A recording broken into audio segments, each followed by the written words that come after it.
I've titled this lecture 1844 and the Final Onslaught. You've probably realized by now that the final onslaught is against Jesus Christ. But Jesus Christ is often attacked in the form of his people as well. And so we have to deliberate this question of 1844. See, 1844 is the date of the end of the 2,300-day prophecy. And according to this prophecy, at the end of the 2,300 days, there will be a cleansing of the sanctuary. That means judgment will be announced, and there will be a people to announce that judgment. And we have seen in Revelation chapter 10 how through the unsealing of the book, the Seventh-day Adventist Church started preaching the judgment hour message. So 1844 is an important yardstick in prophecy, and 1844 also gives credence to this final message and who presents it. Remember prophecy, a day is a year, and 7 days would be 7 years. I've appointed you each day for a year, Ezekiel, after the number of days in which you search the land, 40 days each day for a year, Numbers 14:34. And we discussed this vision in Daniel chapter 8, where the time of the end is when this vision will be unsealed. How long shall be the vision concerning the daily sacrifice and the transgression of desolation, to give both the sanctuary and the hosts to be trodden underfoot? 70 weeks are determined upon thy people, upon thy holy city, to finish transgression, to make an end to sin, to make reconciliation for iniquity, bring in everlasting righteousness, seal up the vision and prophecy, and to anoint the most holy. Daniel 9:24. Now this whole vision is the vision of the coming of Christ, the first part, culminating then in 1844. A date that is just hanging in the air, but which has great significance. Now I'm not going to deal with this part of the prophecy. There is a whole video called The Messiah. But the first part, just to briefly state it, dealt with the coming of the Messiah from the issuing of the decree to when the gospel went to the Gentiles, 34 AD, and the rabbis issued this curse. May the bones of the hands and the bones of the fingers decay and decompose of him who turns the pages of the book of Daniel to find out the time of Daniel 9:24 to 27. And may his memory rot from off the face of the earth forever. Not a very nice curse. This is Talmudic law. This is in the Talmud.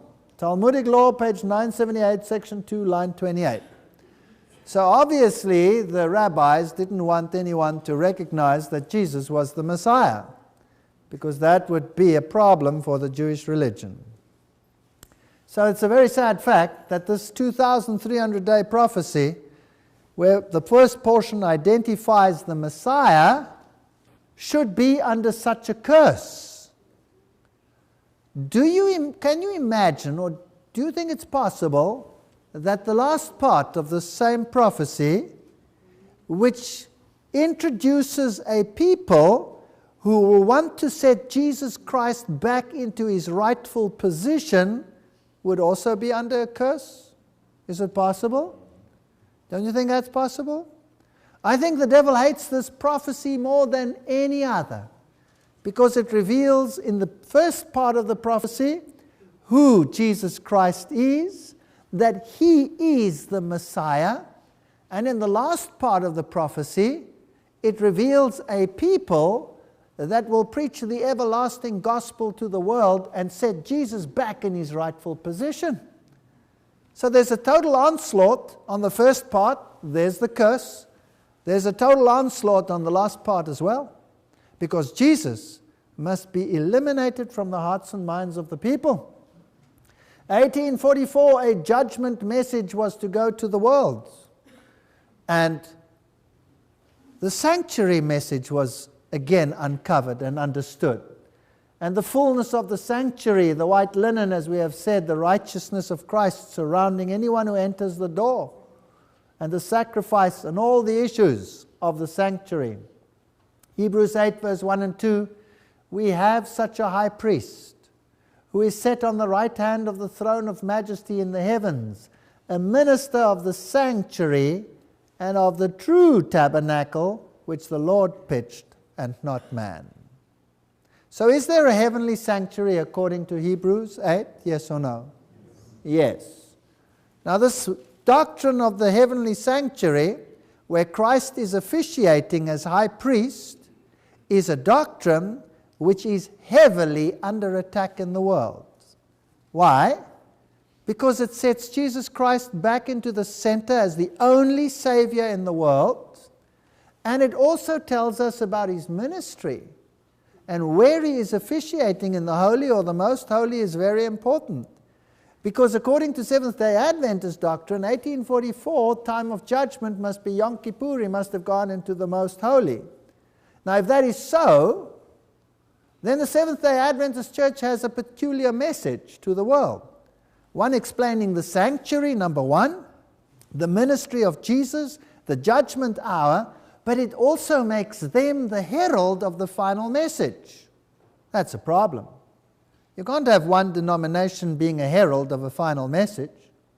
You have to take that denomination away and make it part of the pot of ecumenism. Nobody has the right to say, we have a final message for the world. That would be exclusivity in the thinking of the world. So 1844 is heavily under attack. And the doctrine that Jesus Christ entered the most holy in 1844, then shall the sanctuary be cleansed, antitypical Day of Atonement, is also heavily under attack. Hebrews 9 verse 3, and after the second veil, the tabernacle which is called the holiest of all. Now, holiest of all here in the Bible is Hagia Hagion.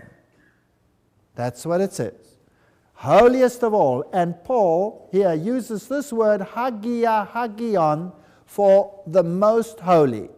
And it's definitely after the second veil. Very important. So, the word Hagia Hagion is used for after the veil. So unto 2,300 days, then shall the sanctuary be cleansed, Daniel 8:14. 457 BC, the decree went out. 1844 is the date when you add the 2,300 years. The first part of the prophecy here, divided into 70 weeks, cut off from this, fits the Messiah so perfectly that the Jews, the rabbis, have cursed anyone who studies it, lest they find the Messiah. Now, what about this 1844? Is this the judgment herald?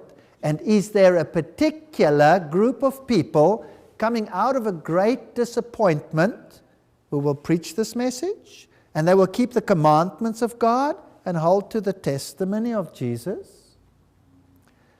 But Christ, Hebrews 9, 11 and 12, but Christ being come a high priest by his own blood, he entered in once into the holy place, having obtained eternal redemption for us. That's the King James Version. And it has translated this passage here as holy place. Christ, being come a high priest by his own blood, entered in once into the holy place, having obtained eternal redemption for us. And the word used there is hagion, holy place. Actually, hagion doesn't necessarily have to mean holy place. It could just mean sanctuary. The King James Version has turned it into holy place. So the fact of the matter is, when Jesus died and he was resurrected, he went into the sanctuary. Now, where did he serve after he went into the sanctuary, if there is a heavenly sanctuary? Well, according to this, he went into the sanctuary and he must have gone into the holy place. That's the King James Version. Now, if he went into the holy place upon his resurrection, that means that according to the Jewish type, sometime thereafter, whenever that is, he must go from the holy into the most holy. Isn't that right? Sometime thereafter, whatever that time is. Now, we don't know what time that is, except we have one prophecy which says after 2,300 days, then will the sanctuary be cleansed. That means we have a date, 1844, when he could go into that holy place, or the most holy place. That's the only prophecy there is. So, did he enter into the holy, or did he enter into the most holy when he went up to heaven? He's become a high priest by his own blood, having attained eternal redemption. 7 annual Jewish feasts and types and antitype. Remember we did them, the Passover, the unleavened bread, the first fruits, when Jesus died, laid in the grave, and was resurrected, a Feast of Weeks, Pentecost. And when he came the first time, he paid the price for sin. That's what he did. Then the 7 annual feasts, we talked about them, the trumpets, heralding judgment. That would be the Second Advent movement. That would start in 1844, if it is true. Day of Atonement, pre-Advent judgment, and tabernacles. So this is where we are living today. And 1844 is a powerful cutoff date. Homegoing. Harvest of redemption. So when Jesus came the first time, he paid the price for sin. Did he take us all away from this terrible planet? Yes or no? No. When he comes the second time is the harvest of redemption. Then all the saved will be taken up to him. And the Day of Atonement was the annual cleansing of the earthly sanctuary. So basically, the doctrine says that since 1844, because that's the only date we have been living in what the Bible calls judgment hour. So 1844, judgment hour, then the end of the world, then comes eternity. At that time shall Michael stand up, the great prince, which stands for the children of thy people. There will be a time of trouble, and the people will be delivered that are found written in the book. But remember, Daniel shut up the words because they are for the time of the end. Now, we dealt with this when we dealt with the lecture on Revelation chapter 10. So, I'm not going to go into great detail again. Suffice to say that the time of the end was defined there as from the end of the 1,260 days, 538 AD, papal supremacy, 1798. And from that time onwards, the 3 angels' messages would go to the world. Now, do you know what's fascinating? Is that the world has changed some of these criteria.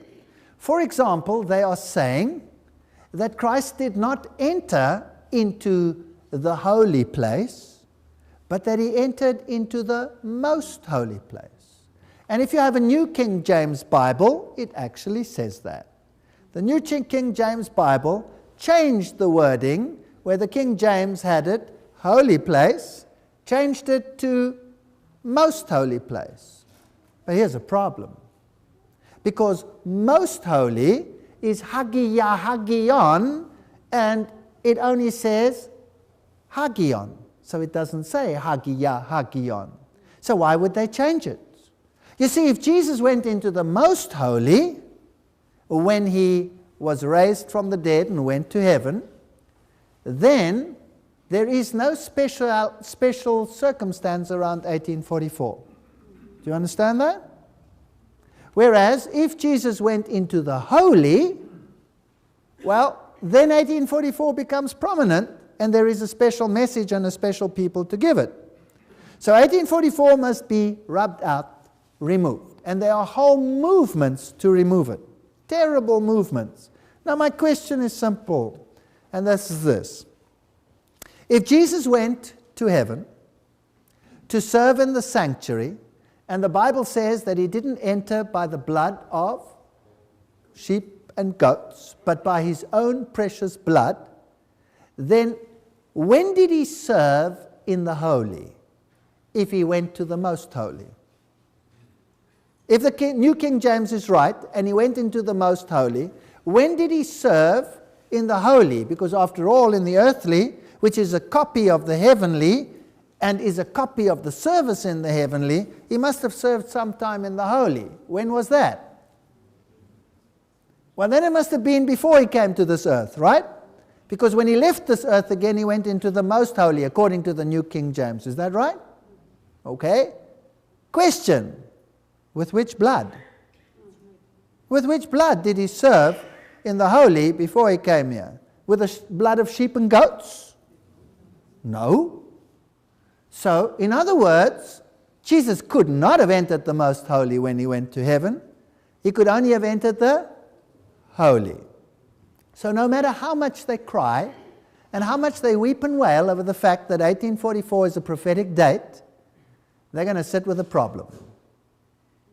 Jesus could only have gone into the Hagion, sanctuary, holy place, when he went up to heaven, because that's the first time he had his own blood to serve with. That means he must have gone into the most holy at a later stage, and the only date we have is 1844, so 1844 stands, like it or not. Now, round about this date, this important end of time date, or time of the end date at least, during the same period that the remnant preaches a message of separation, Satan sets up a counterfeit of unity. Starting with the French Revolution, remember, he replaces the law of God with his own earthly standard called human rights. And he puts the fascism on there, and he puts the eye of Lucifer, and the all life-giving serpent, and he puts the hat of Mitra on there. So at this time period, we have Freemasonry, spiritualism, theosophy, false prophets, Mormon movement, Jehovah's Witnesses, Christian Science movement, and at the same time, God raises up a standard against it, keeping the commandments of God and preaching a three angels message. Only the Seventh-day Adventist Church does this. No other church in the whole world. No other church in the whole world preaches the sanctuary message of what the sanctuary stood for. There's only one church that does it in the whole world, Seventh-day Adventist Church. It's kind of strange. Interesting events around 1844. Karl Marx, he joined the League of the Just in 1842, later the League of Communists, and he started writing the Communist Manifesto in 1844. What does that say? It says there is no God, let alone Jesus Christ. Let's get rid of him. So Jesus Christ is removed. Same time, another message goes into the world. Darwin, the origin of species. The origin of species, that mystery of mysteries. When did he start writing it? This is the foreword to the origin of species, and you will find something interesting.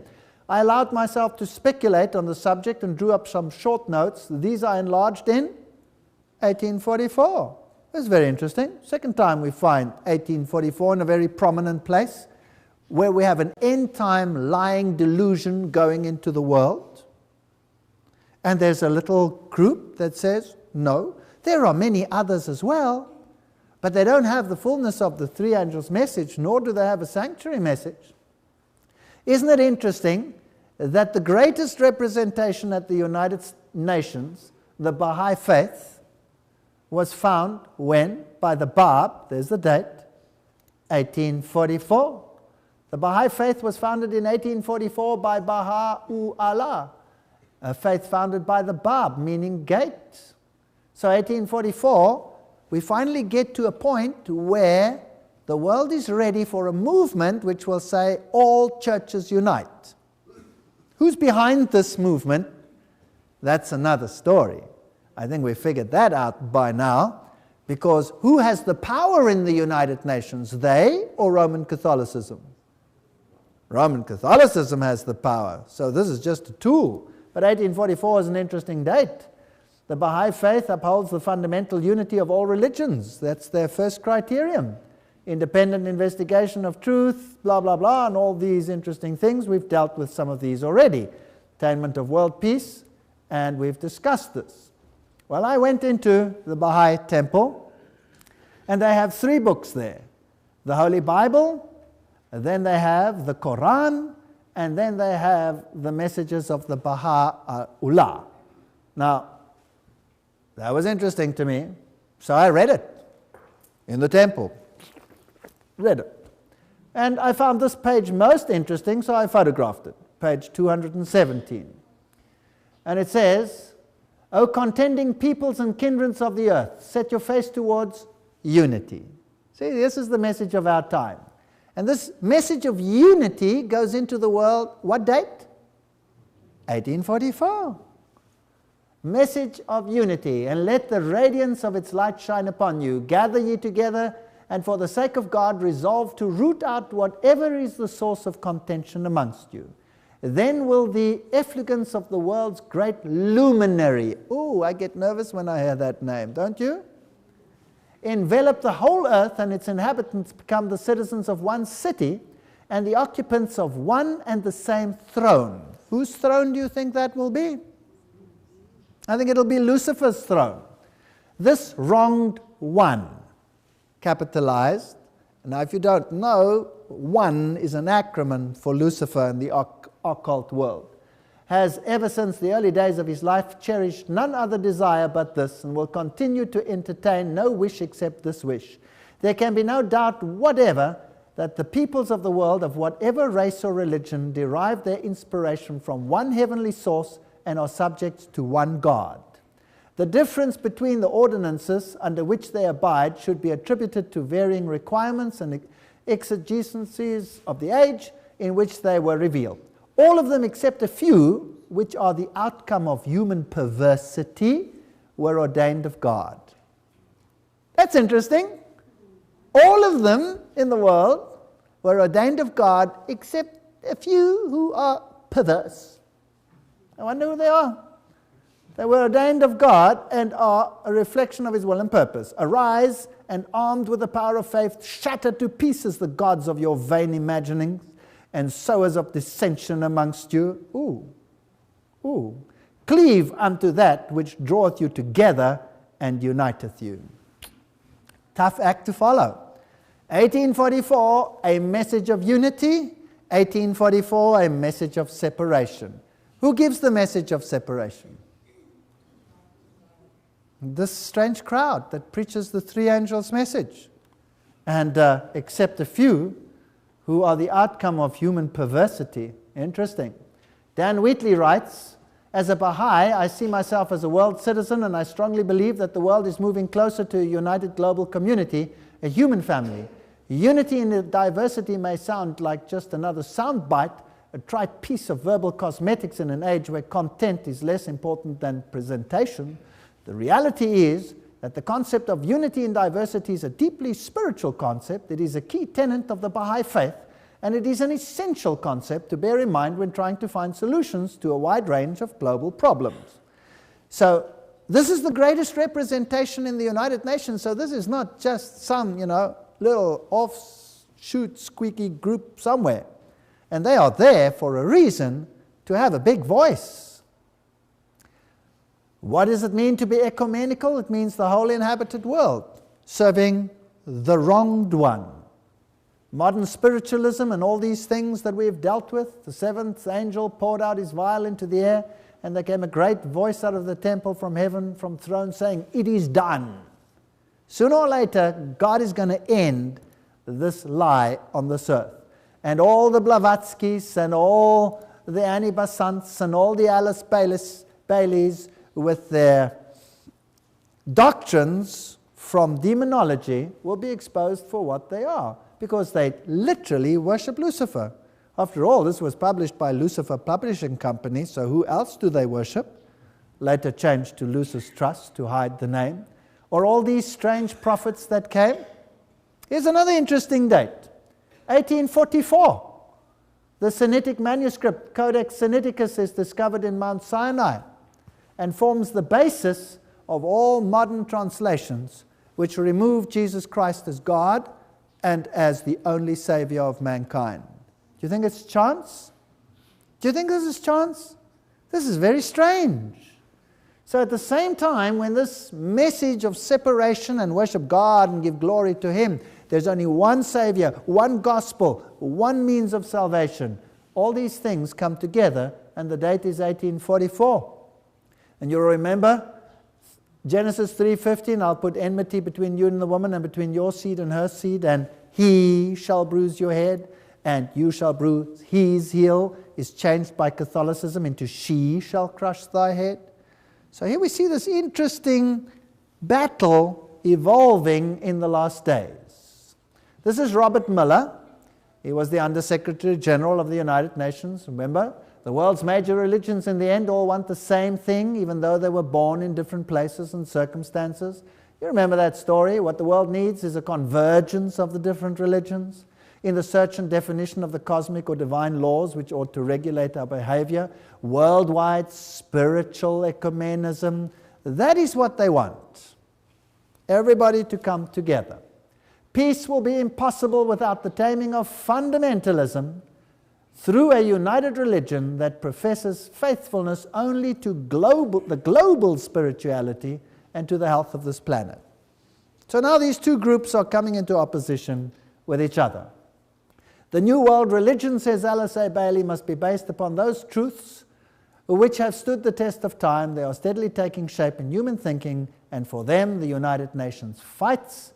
My great personal dream is to get a tremendous alliance between all the major religions and the United States. Robert Miller. So the churches come together. Two messages in the world.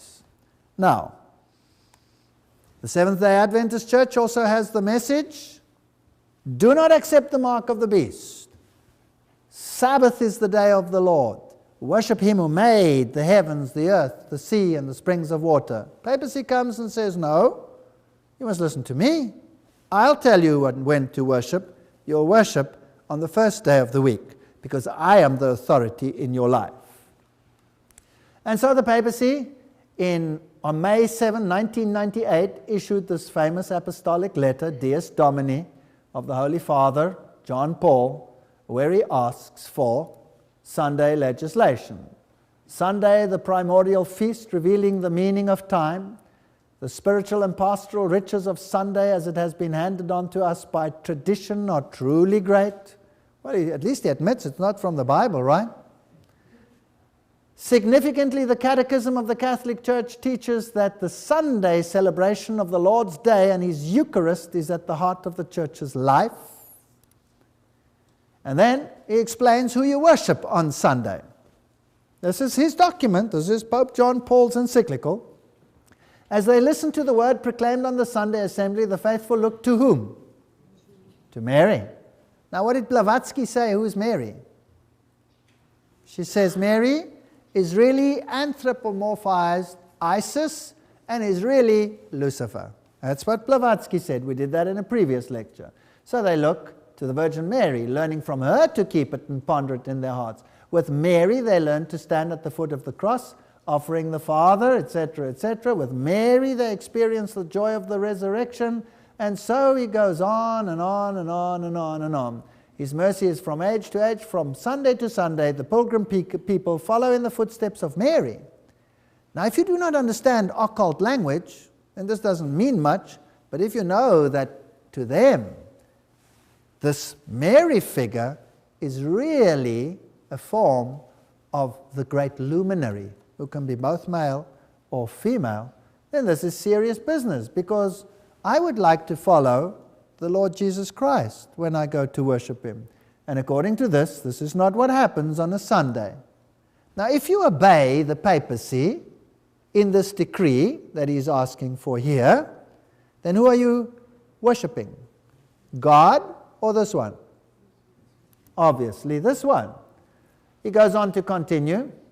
Only in the 4th century did the civil law of the Roman Empire recognize the weekly accounts determined that on the day of the sun, the judges, the people of the cities, and the various trade corporations would not work. And so he says, it would therefore be wrong to see in this old legislation of the rhythm of the week a mere historical circumstance with no special significance for the church and which it could simply set aside. Even after the fall of the empire, the councils did not cease to insist upon the arrangements regarding Sunday rest. So he says, don't think that was history. I'm talking about now. And then he goes on to quote the famous encyclical of Pope Leo, Rerum Novarum. And then he says, therefore, also in the particular circumstances of our own time, Christians will naturally strive to ensure that civil legislation respects their duty to keep Sunday holy. So he's asking for civil legislation for Sunday. And Sunday Times, London came up. Pope launches crusade to save Sunday. Make it clear that Sunday must not be worked since it must be celebrated as the Lord's Day. That brings him into a clash with the Word of God and the Sabbath issue. Even Israel's Minister of the Interior wants to have Sunday introduced. That is an interesting one. June 2000, Süddeutsche Zeitung, München.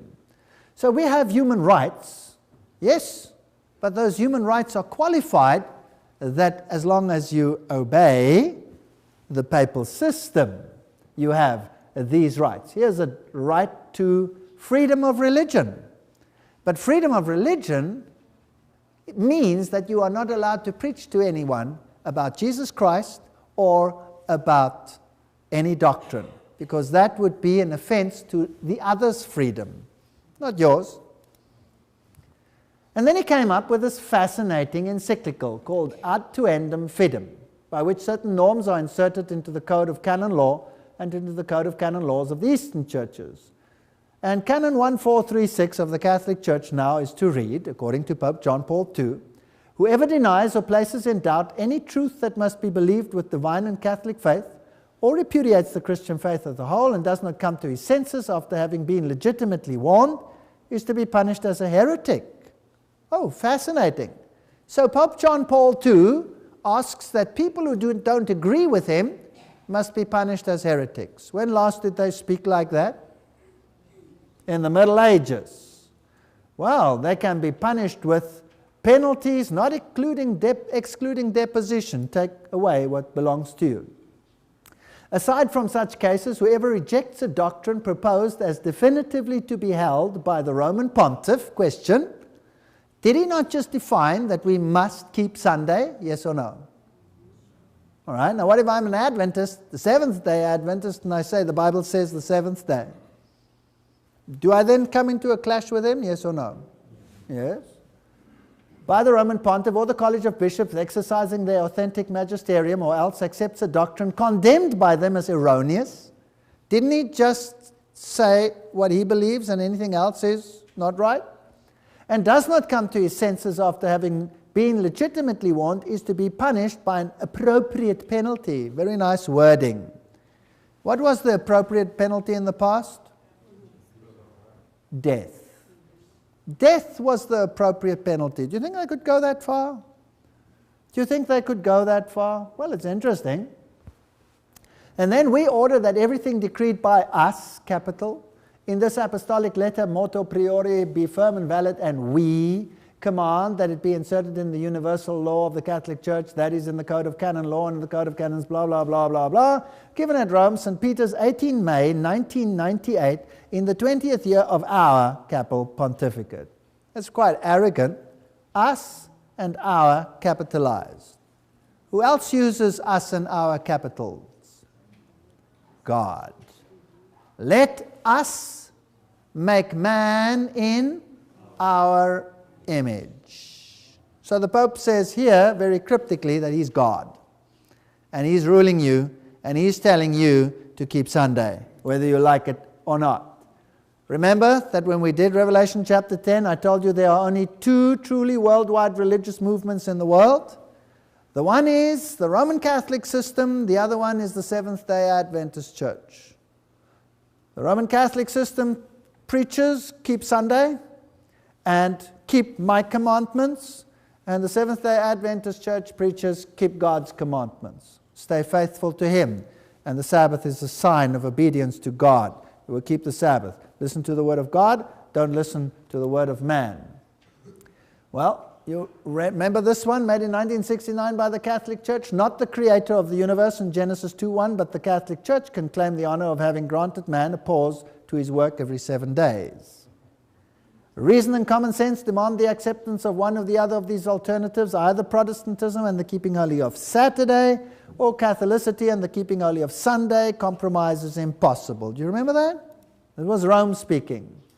And she says Sunday is the offspring of the Catholic Church. We've read that, without Protestant reprisal.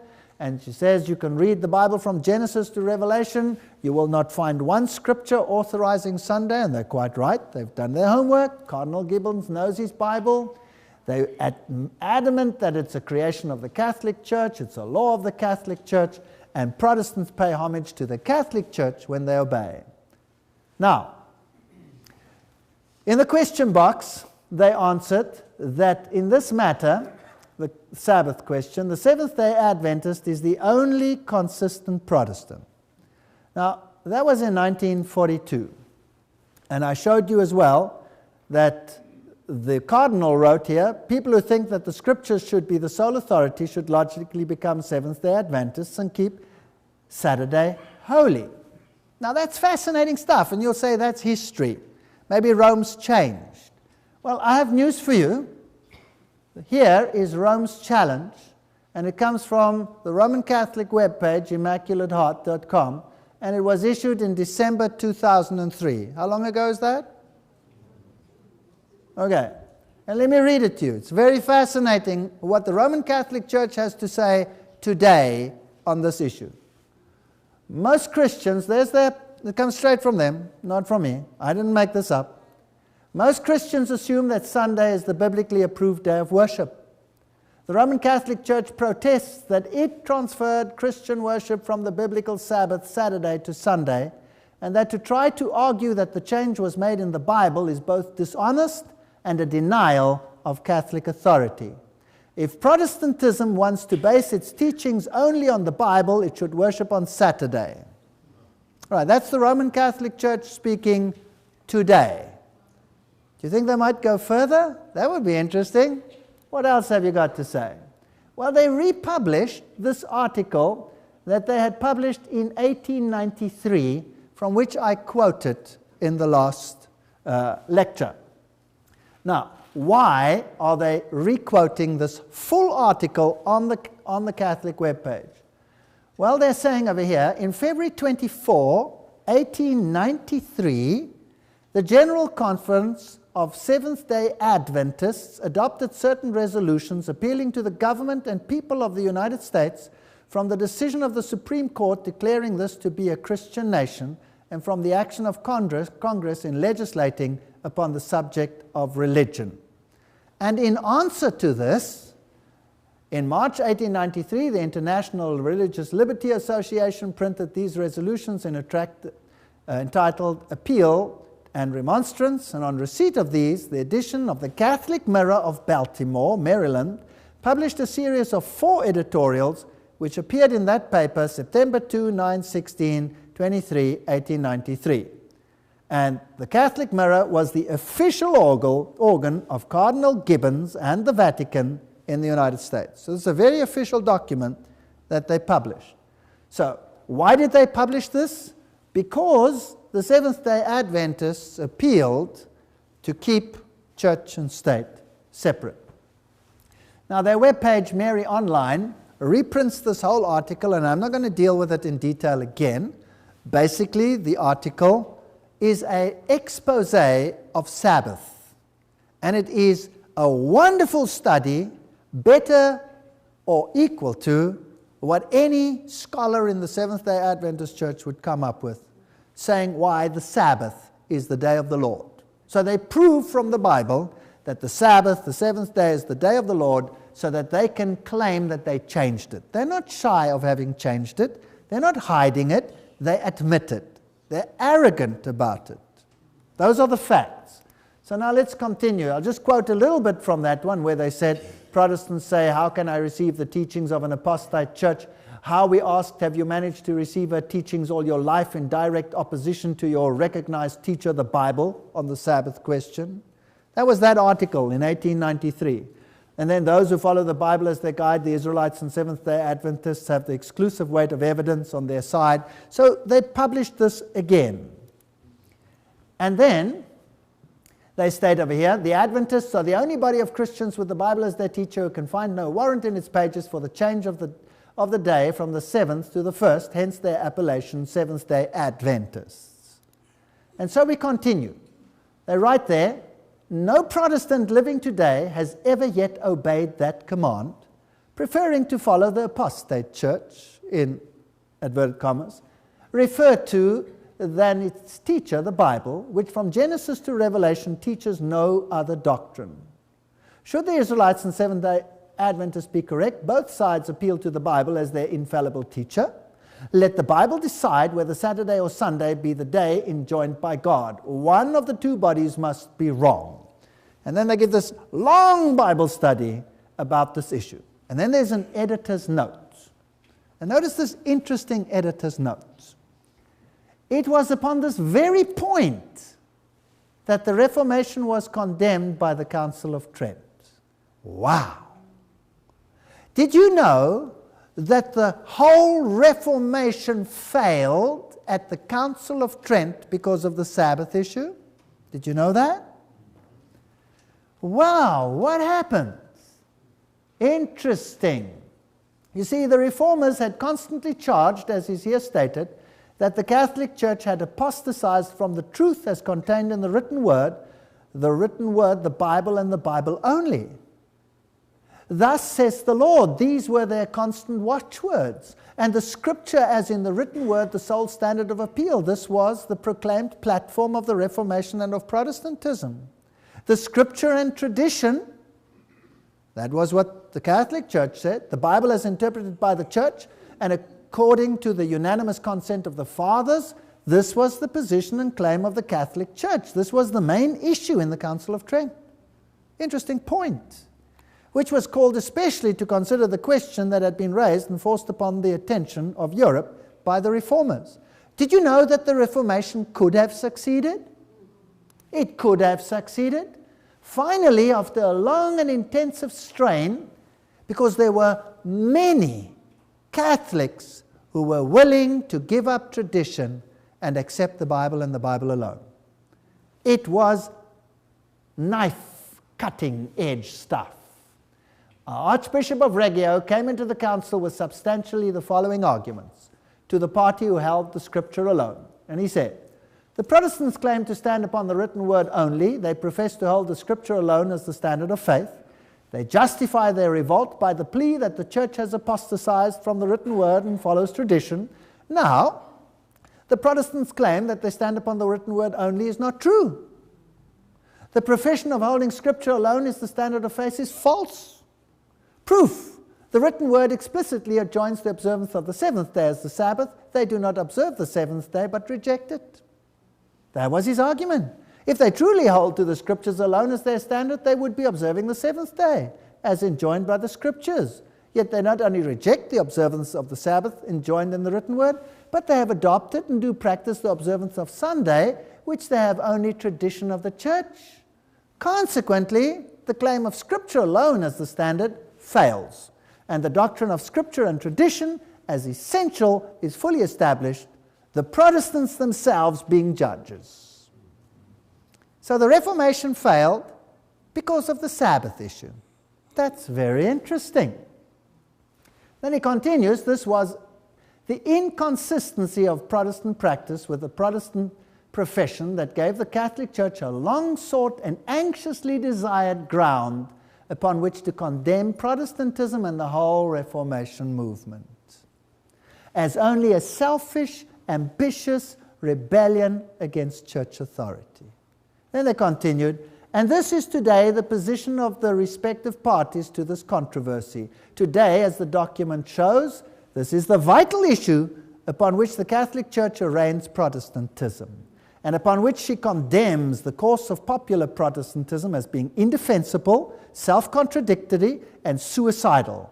What will this Protestantism do? Wow, what a challenge that was. Wasn't that a challenge? So the Reformation failed because of the Sabbath issue. Isn't it interesting that the Bible says, when it talks about Sardis in the 7 churches, I have not found your work complete in the eyes of God. Nevertheless, there will be those in Sardis who will walk with me in white. And I believe they will. The Luthers and the Melanchtons and all these great reformers will walk in white. They walked after the best light that they had, but they knew of the Sabbath issue. But they refused to backtrack.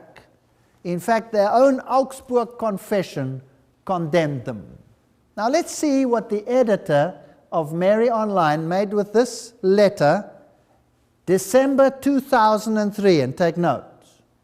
The challenge issued by Rome of 100 years ago remains. These apostolic writings that were published then. Either the Catholic Church is right, or the Seventh-day Adventists are right. There can be no other choice. Now that's not me saying this, I didn't invent it. This is the Roman Catholic Church speaking today. And now you understand why I'm in this position. So who do they declare as their confirmed opponent? What does the Roman Catholic Church say? Who's the only consistent Protestant, and who's the only one that opposes them on this issue? The Seventh-day Adventist Church. Now, can you understand why the Seventh-day Adventist Church is a rebuke not only to Catholicism but also to Protestantism? Yes or no? It must be. And so they will be reviled and called sects by both Catholicism and Protestantism. So basically, if this is so, I have been preaching it here. This is the position of the Seventh-day Adventist Church, irrespective of what others are doing, and Catholicism agrees heartily. In fact, says the editor, there can be no other choice. If you look then at the 1999 Interfaith meeting, where the Pope was elected as the spiritual leader of the world, where it was asked that they join in condemning the Christian fundamentalists who abuse speech and whose efforts at converting others incite hatred and violence, who is that then directed to largely, do you think? Must be the Seventh-day Adventists, because they are the consistent Protestants that preach against anti-biblical doctrines. All present were of one accord. Two key points. Pope John Paul II was endorsed by consensus as the planet's speech chief spiritual guide and overseer, and these religious fundamentalists who refuse to go along with the global ecumenical movement are to be silenced. Well, who are they? Who are they? They've just identified them. They said who the problem child is. And George W. Bush says the best way to honor Pope John Paul II, truly one of the great men, is to take his teaching seriously, to listen to his words and put his words into teachings here and to hear it in action into America. This is a challenge we must accept. So is the United States going to accept papal doctrine, or is it going to accept biblical doctrine? Papal doctrine, he just said so. So they want to make laws. And this is another thing that Revelation says. They will do it. So we can see a world clash coming along. Let's have a look at these interesting quotes. These are, every single one here is referenced. God works in many ways through many faiths and religious agency. This is one reason for the elimination of non-essential doctrines. You see, if something doesn't fit into the ecumenism, what must you do with it? Get rid of it. What doesn't fit into ecumenism? Sabbath keeping. It must go. Other steps will also be taken in this Department of Religion and Education, over which the Christ rules, and he will move to restore the ancient spiritual landmarks, to eliminate that which is non-essential, and to reorganize the entire religious field again in preparation for the restoration of the mysteries. These mysteries, when restored, will unify all faiths. Question: can we go along with that, yes or no? Answer is no. This is a serious issue. New Ager Natalie Banks states, looking below the seething surface of outer events, we become aware of the spreading move towards the elimination of sectarian separativeness and an increasing distaste for reliance on hard and fast doctrine and dogma. At the same time, there's an intensified search for a deeper understanding of the inner teachings and their application to the enormous problems of today. So what are they looking for? Get rid of those doctrines which separate. Can you see how the Sabbath is becoming a mighty issue? How we will have to stand for truth and righteousness, and Jesus Christ is to be just scrapped in the shredder? This is a total onslaught on Jesus Christ. through his people. Thomas Ehrenzeller, director of World Federalists, asserts a growing number of people are sponsoring a backlash against the wave of religious fundamental fanaticism. The right course to take is that which will lead to a new world of unity and world law. One quote after another. Alice A. Bailey said the same. The day is dawning when all religions will be regarded as emanating from one source. They will accept the same truths, not as theological concepts, but as essential to spiritual living, a brotherhood of human relations. Well, that might sound nice on paper, but it's not what God says. Thus, the expression, aims, and efforts of the United Nations will be eventually brought to fruition, and a new church of God, gathered out of all religions and spiritual groups, will unitedly bring to an end the great heresy of separateness. Love, unity, and the risen Christ will be present, and he will demonstrate to us the perfect life. The great heresy of separateness. What does the loud cry say? Come out and be separate.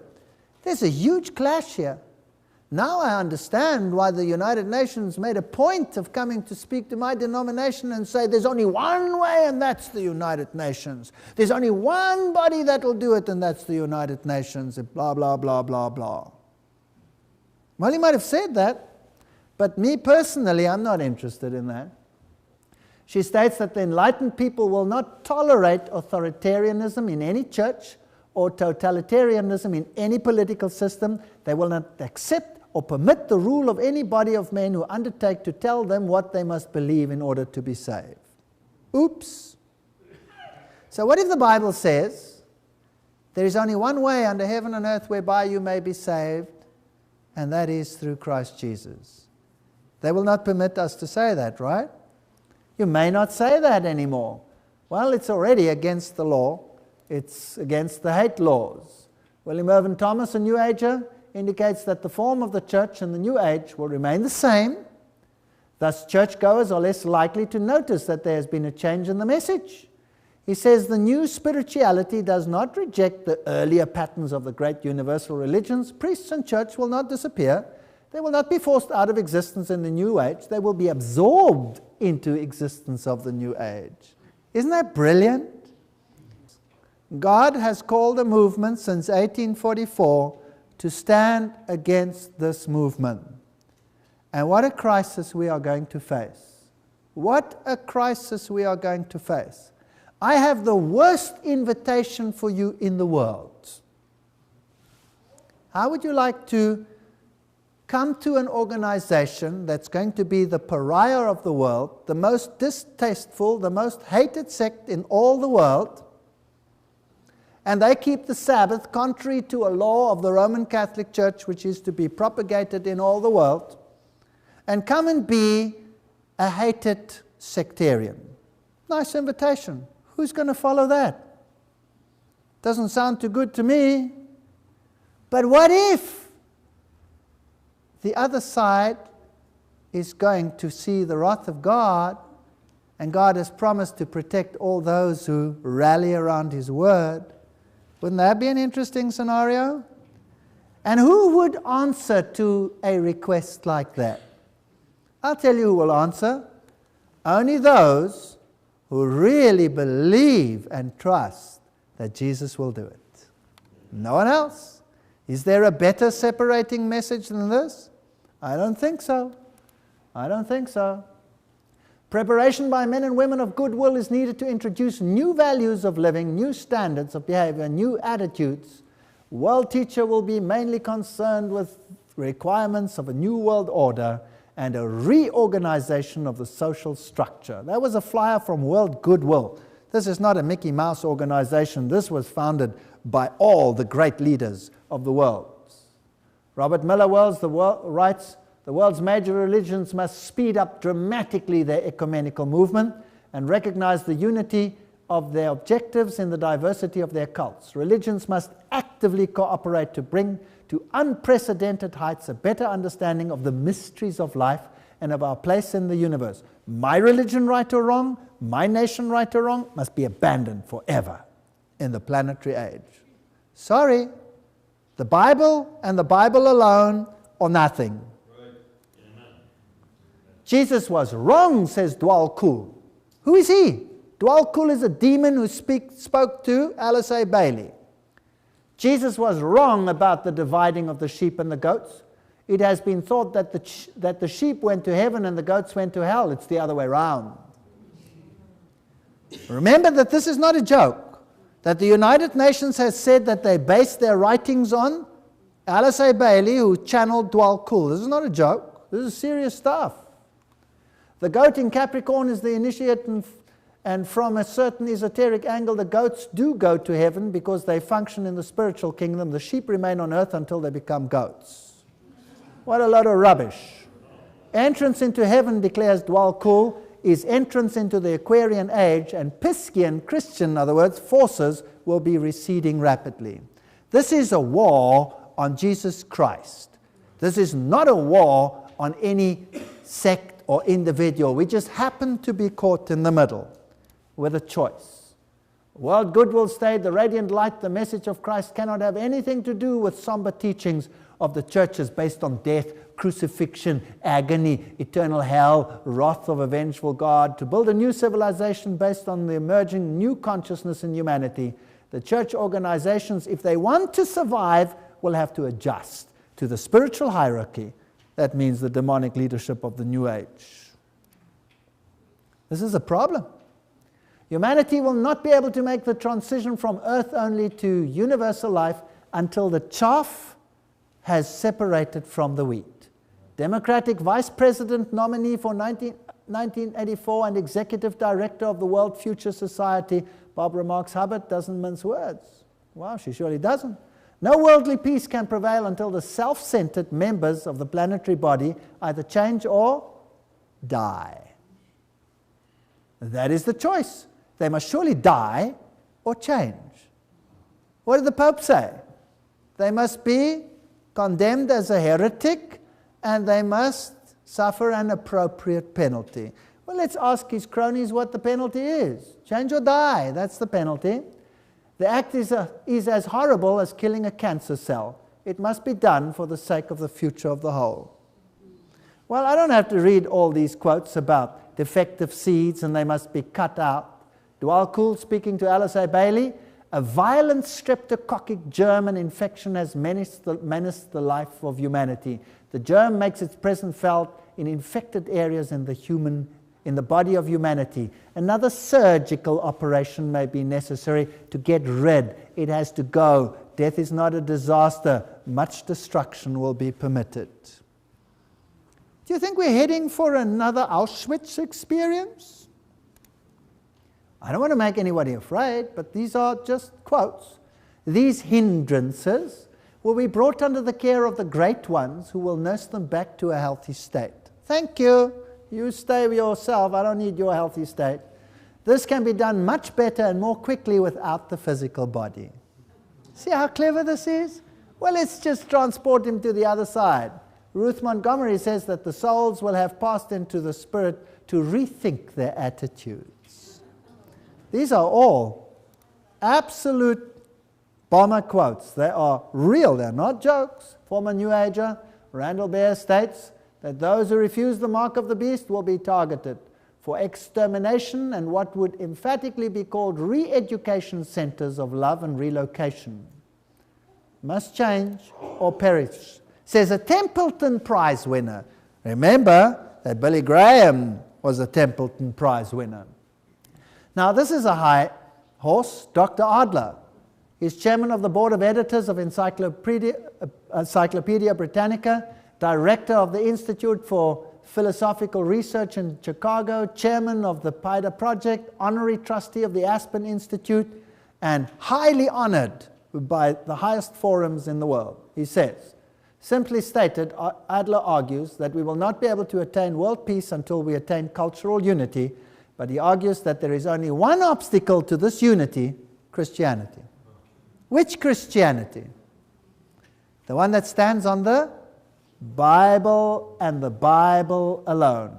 Christianity claims supernatural knowledge and divine revelation that is divisive and not open to rational debate. should not be tolerated. Now, these are high individuals who are saying these things. So, a Christianity that is based on absolutely the Bible cannot be tolerated. You know what? I'm excited. You know why? Because we must be so close to the end. And if you knew the promises that God has in store for them that love Him, wow! And how God will protect His people like He protected the Israelites of old. Do these people know that plagues are coming? And that God will make a difference between His people and them? He made a difference amongst the Egyptians. There were 10 plagues. The first 3 fell on everyone, but the last 7 only on the Egyptians. How many plagues at the end of time? Oh, we're going to dispense with the first 3. Isn't that nice? I'm telling you something. It's worth it to follow God. They can bark as much as they like. They are barking up the wrong tree. They are fighting God. Wow. God snaps His finger and they would be gone. What arrogance. Christian churches, writes Rothschild, in reality an illusion, must also kill out all separativeness. You see, that's the problem. And learn to cooperate with all the other faiths, whose scriptures are of equal value and beauty as the New Testament. Okay. Continue. Christopher Hyatt refers to Christian fundamentalists as the shadow in emerging society. He reveals how this changing of the gods will take place. And the earth still requires some blood. These people will have to be eradicated. IC has required a lot of blood, disruption, chaos, and pain for a mass change to occur. Bailey's booklet advises there must be no distress over the disappearance of the old order. Okay. The good, the true, and the beautiful is on its way, and for it mankind is responsible and not some outer divine intervention. What does the Seventh-day Adventist Church teach? There will be an outer divine intervention. That's what the Seventh-day Adventists teach. What do the other denominations teach? No. There will be a rapture and a total conversion. That's a lie. Protestantism is even lying to its own people. It's not what the Bible teaches. John 16 verse 2, they shall put you out of the synagogues. Yea, the time cometh that whoever killeth you will think that he doeth God's service. That's biblical. John 16:33, these things I have spoken unto you, that in me you might have peace. In the world you will have tribulation, but be of good cheer. I have overcome the world. Right, this was the video that was on national television by CNN after the September 11 event. In war, countries suffer casualties. The risk in a democracy like the United States is that the Constitution will be one of them. Here are some of the new rules. Suspects can be held for up to 7 days without being charged with anything. The Los Angeles Times reported this past week that more than 1,000 are being detained. Also, the government can eavesdrop on any conversations these detainees have with their lawyers. The feds used to have evidence, get a judge to authorize the eavesdropping. No longer, suspicion is enough. Also, foreigners can be tried by special military courts. These would be secret, no reporters allowed. The defendants might or might not have lawyers. How would we know? The courts could admit evidence that would be inadmissible in civil court, hearsay, gossip, whatever. Juries wouldn't have to be unanimous to sentence defendants to death. There would be no appeals. Got to be able to do this, the government says, to fight terror. Anyway, Attorney General John Ashcroft says foreign terrorists do not deserve the protections of the American Constitution. Patrick Leahy of Vermont says it sends a message that it is acceptable to hold secret trials and summary executions without the possibility of judicial review, which is certainly true. New York Times columnist William Safire says the President of the United States has just assumed what amounts to dictatorial power to jail or execute aliens. There is precedent. During World War II, the United States secretly tried Germans who landed here by submarine with plans for sabotage. They were convicted, most were hanged. And the Supreme Court upheld that action. So secret star chamber trials are apparently constitutional, but they do deny defendants the protection the Constitution offers. On the other hand, the men who bombed the World Trade Center in 1993 were tried in civil court with constitutional protections, and that seemed to work. Maybe the question is, what kind of a message does it send when a country that prides itself on its freedoms, its democracy, says, yes, we can hold you for a week without charging you. Yes, we can eavesdrop when you talk to your lawyer. And if you're foreign, we can try you and kill you in secret. Is that what democracies do? I'm Bruce Morton. Now, what is interesting is that George Bush qualified this and said, if you now speak deliberately against the United States, then you also qualify as a terrorist. That's interesting. So they can hold you without trial, they can put you to death. I mean, all these laws are now in place. There's nothing that you need to wait for some major change to happen. Everything is in place, everything can happen very quickly. A period of extreme tribulation and unprecedented misery is soon to cover the entire world. Destruction of undesirable elements. This is Laurie Krishna, Kalki Avatar speaking. Maharishi Mahesh Yoga, interesting man. What does he say? The man who brought the occultic practice of transcendental meditation says, there has not and there will not be a place for the unfit. The fit will lead and the unfit are not coming along. There is no place for them. In the age of enlightenment, there is no place for ignorant people. Interesting. Matthew Fox, remember this famous Catholic theologian? He speaks of the New Age with its 4 billion occupants. What happened to the other 3 billion? What happened to them? Author John Randolph Price, author of Super Beings, identifies Christians in the statement. There are some groups who continue to cling to the absurd idea that man is a miserable sinner and a worm of the dust. He also notifies us that 2.5 billion people will be killed. And New Ager, humanist John Dunphy refers to Christianity as a rotting corpse. We could go on and on. This is a nice man, Prince Philip. He says, in the event that I am reincarnated, I would like to return as a deadly virus in order to contribute something to solve overpopulation. These people are high occultists. They're very friendly. Ted Turner, chairman of the Better World Society, called Christians bozos and losers, and he also said the population must go down. So he wants 250 to 350 million people on Earth, a 95% decline. Well, who knows, maybe he'll set an example one day. The Georgia Guidestones, very interesting stones here in the United States. There they are, in Georgia. And what are they? One of the highest hilltops in Elbert County, Georgia, stands a huge granite monument engraved in 8 different languages.